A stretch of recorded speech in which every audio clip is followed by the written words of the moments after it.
Alam nyo ba mga bossing na hindi porket 2 or 3-year-old na yung battery ng ating sasakyan, pasira na yan or palitin na?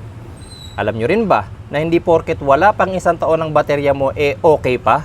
Ano ba talaga? Bakit parang ang gulo ko, di ba? Actually mga bossing, meron po talaga tayong test na ginagawa sa mga batteries natin para malaman natin kung okay pa ba siya or kailangan nyo nang magpalit.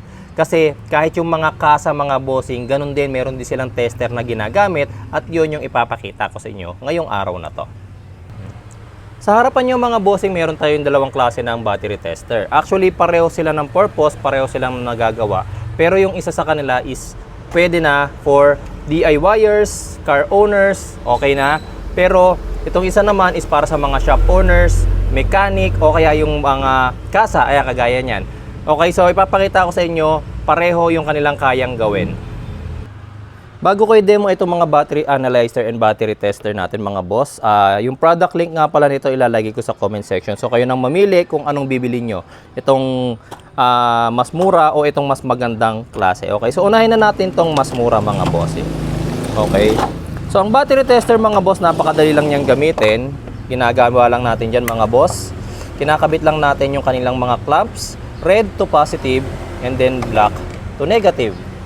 Kagaya niyan. Tapos kusa na yung magto-turn on. Itong battery tester na to mga boss, kung mapapansin nyo, pwede siya sa 6 volts, pwede sa 12 volts, and pwede rin sa 24 volts o yung mga truck. Pero itong sasakyan natin guys, this is 12 volts. So 12 volts din yung na-detect niya. Okay, so auto-detect na, nakita niya ang 12 volts. Ngayon, para malaman natin ang tunay na kondisyon ng ating battery mga boss, meron tayo dyan tinatawag na cold cranking amps. Karamihan sa mga battery ngayon mga bossing, pag bumili kayo, bukod sa AH, bukod din sa kanyang code, bukod din sa kanyang type, nakalagay na rin mga bossing kung ilang CCA or cold cranking amps. Okay? Ito yung sinusukat natin. Yan din mga bossing, yung basihan, kahit sa kasa, yan din yung tinitingnan nila. So nakalagay dito mga bossing is 500 amps. Sa tester natin mga boss, at adjustable to. So ilalagay lang muna natin dito kung ilang amperes yung nakalagay sa label natin. Kung 7 amperes ang nakalagay dyan, 700 ang ilalagay nyo dito. Ngayon, press nyo yung OK. At magre-read ngayon yung ating tester. Wait lang natin yung result.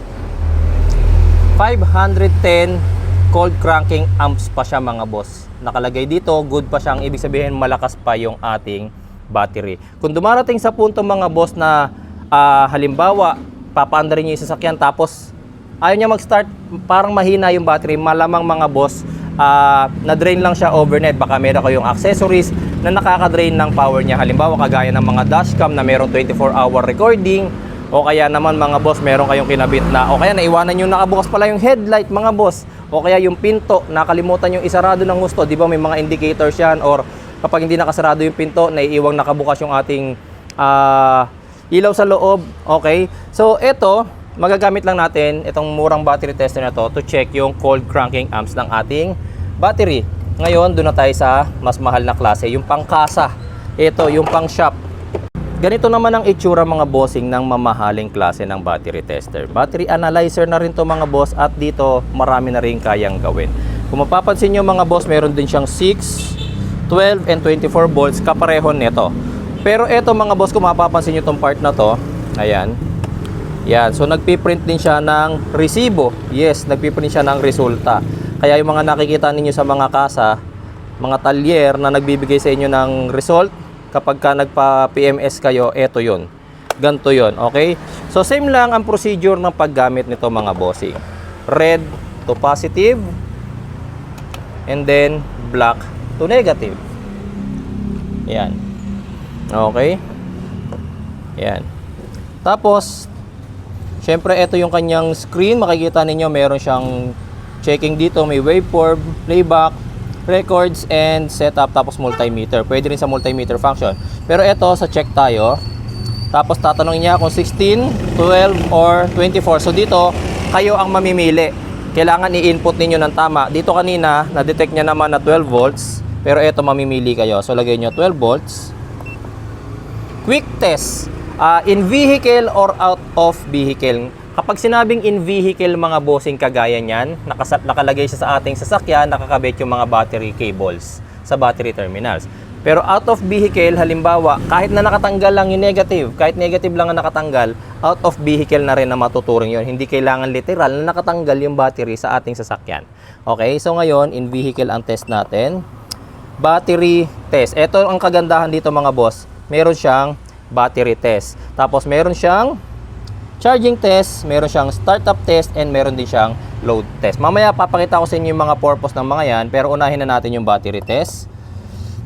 Please confirm that the engine is turned off, otherwise the test result will be affected. Okay. Regular flooded, AGM flat, AGM spiral, gel, and EFB. So, tinatanong niya kung anong klase ng baterya ba yung nakakabit sa ating sasakyan. Common sa atin mga boss, lead acid lang mga boss. So, ang tawag doon is regular flooded. Okay.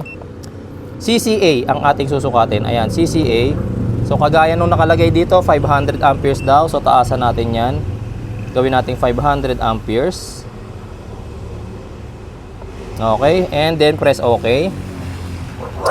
Please input last 6 VIN number. So, yung last 6 VIN number natin mga bossing is yung tinuturing din natin na chassis number ng ating sasakyan. So, ito kahit hindi nyo na-i-input yan, ginagawa lang naman yan kung sa mga kasa nga para syempre, tandaan nila kung ano yung VIN number nung sasakyan na tinest nila. Ngayon, lumabas dito sa ating result, 569 amperes pa. Ang voltahe niya is 12.44 volts. Okay? Ang standard niya is 500, which is yung kanyang rating. Pero 569 amperes pa siya. So, ito ang kagandahan dito mga bossing is actual natin nakikita yung resulta. Tapos, kapag gusto na nating i-print ang resulta, halimbawa, dahil nga meron tayong client, pipindutin lang natin yan, print test result, at ayan na. Naglalabas na siya ng resulta. Kaya ito, pang shop mga boss. Yan. So, doon naman tayo sa charging test. So, yan. Wait lang natin. May bibigay siyang instruction sa atin.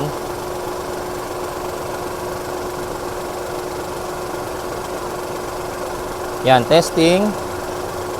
Start the engine. Keep 2,500 to 3,500. Ganun ulit, baby. Apakan mo ulit.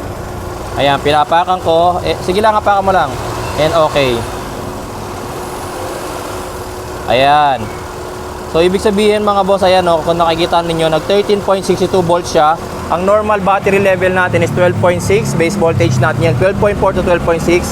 Pero dito nakalagay is 13.62 siya. So, nag-charge ng maayos yung ating alternator. So, ako mapapayo ko mga bossing, kahit car owner lang kayo o mga DIYer, mapapayo ko magkaroon kayo ng sarili nyong battery tester. Hindi nyo kailangan bumili ng mamahaling battery tester kung hindi nyo naman kailangan o hindi nyo naman magagamit. Ako kasi kaya ako meron nito kasi di ba nagka-car buying assistance ako. So every time na may magpapacheck sa akin ng sasakyan, at least meron ako mabibigay sa kanila na physical report na tinesting natin yung battery nila.